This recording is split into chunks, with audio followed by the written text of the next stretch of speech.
আজকে স্বামীর আবদারে যা যা রান্না করলাম। হ্যালো এভরিওয়ান, আসসালামু আলাইকুম। নিশ্চয়ই আল্লাহ পাক আপনাদের অনেক বেশি ভালো রেখেছেন, আমরাও আলহামদুলিল্লাহ ভালো আছি। নতুন একটা ব্লগ ভিডিও নিয়ে চলে আসছি। এটা বেশ কয়েকদিন আগের ভিডিও, আসলে ভিডিওটা এডিট করার কারণে দিতে পারিনি। তা আগের দিন রাত্রে আপনাদের ভাইয়া বলে রাখছিল পোলাও মাংস রান্না করো। এমনিতে সে কখনো কোনো কিছু খাওয়া নিয়ে তার কোনো আবদার নাই। শুধু ছোট মাছটা হলেই তার চচ্চড়ি, ছোট মাছের চচ্চড়ি হলেই চলে। প্রতিদিনই সে ছোট মাছটা খেতে চায়, এক এক দিন এক এক ধরনের ছোট মাছ। বড় মাছটা ওরকম পছন্দ করে না। তা আমি চেষ্টা করি ছোট মাছটা প্রতিদিনই অন্তত রাখার জন্য। হঠাৎ ৭ দিনের দেখা যায় ৪-৫ দিনই ছোট মাছটা রাখার চেষ্টা করি, যেহেতু পছন্দ করে। আর মাঝে মধ্যে পোলাওটাও একটু পোলাওটা আরকি তার অনেক পছন্দ। মাঝে মধ্যে বলে যে, "পোলাওটা রান্না করো।" এই আরকি। আর পোলাও আমি এমনিতেই চেষ্টা করি একটু সপ্তাহে ১-২ দিন রান্না করার জন্য। আর আপনাদের ভাই হচ্ছে আগের দিন রাত্রেই বলে রাখছিল যে, "কালকে পোলাও রান্না করে তো, পোলাও আর মাংস।" আমি বললাম, "আচ্ছা ঠিক আছে।" আর পোলাও রান্না করব, তার সাথে বেগুন ভাজা, পটল ভাজা হবে না সেটা কি হয়? বেগুনটা তো মাস্ট আমার বাসায় পোলাওর সাথে থাকেই সবসময়। আর এখন যেহেতু পটলের সিজন, পটলও ভাজি করে নিলাম। আপনাদের ভাইয়াও অনেক পছন্দ করে ভাজিগুলো আরকি, যেকোনো এইসব ভাজি আ পোলাওর সাথে। তা ঘরে যেহেতু ঢেঁড়স ছিল, ঢেঁড়সটাও ভেজে নিলাম। আর ঢেঁড়স ভাজিটাও কিন্তু পোলাওর সাথে খেতেও অনেক ভালো লাগে। আমি জানি না কোন, কোন আপুরা খেয়েছেন। না খেলে একবার একটু খেয়ে দেখবেন, পোলাওর সাথে ঢেঁড়স ভাজিটাও অনেক ভালো লাগে।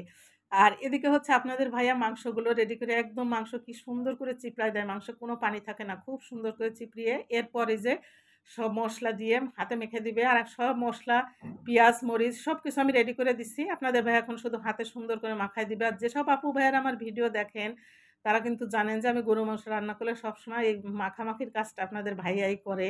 সে সবসময় মাখায় দেয়। আচ্ছা যাই হোক, এরপরে যে প্রেশার কুকারে কিছুক্ষণ রান্না করে নিছিলাম, এরপর কড়াইতে ঢেলে নিছি। আর এখানে কিছু আলু ভেজে নিচ্ছি। গরুর মাংসে আলু ভেজে দিলে কিন্তু অনেক ভালো লাগে খেতে।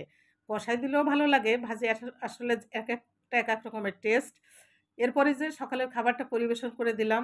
এদিকে আমি পরোটা বানায় নিছি অফ ক্যামেরায়। চা বানায় নিলাম। যেহেতু শুক্রবার ছিল, অমি বাসায় ছিল। তো এদিকে দুধ চা আমার আর অমির জন্য। আর এই তো আমরা সকালের নাস্তাটা সবাই খেয়ে নিলাম। এরপরে চুলায় মাংস যেহেতু ছিল, যাই দেখলাম যে মাংসটাও রেডি হয়ে গেছে। তো উপর দিয়ে একটু টেলে নিয়ে জিরা, ছোট সাদা এলাচের গুঁড়া দিয়ে দিলাম। এরপর একটু পোলাও রান্না করে নিচ্ছি। আর পোলাওটা কিন্তু সকাল সকালই রান্না করছি। প্রায় এটা পৌনে ১১টা বা ১১টা বাজে এরকম হবে হয়তো। কারণ যেহেতু শুক্রবার, আরও আগে গ্যাস চলে যাওয়ার কথা ছিল। আমার এদিকে নাস্তা পানি খেয়ে রেডি হতে, হতে একটু দেরি হয়ে গেছে রান্না করার জন্য। এরপরে তো এই যে মটরশুঁটি দিয়ে দিলাম। আর পোলাওটা খেয়ে তো আপনাদের ভাইয়া ভীষণ প্রশংসা করছে। বলছে পোলাওটা নাকি অনেক মজা হইছে। আচ্ছা যাই হোক, এরপর রান্নাবান্না শেষ করে একদম দুপুরে নামাজের পরে খাবারটা টেবিলে পরিবেশন করে দিলাম। আর উপর দিয়ে একটু পেঁয়াজ বেরেস্তা দিয়ে দিচ্ছি।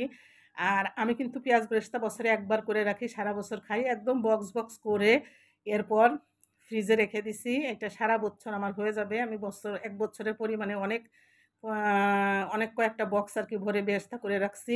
এদিকে আপনাদের ভাইয়া আম ছুলে নিল রেডি করে খাওয়ার জন্য। তো আমার আজকের ভিডিওটা এ পর্যন্তই ছিল। সব আপু ভাইয়াদের জন্য মন থেকে দোয়া রইল। ফি আমানিল্লাহ। আসসালামু আলাইকুম।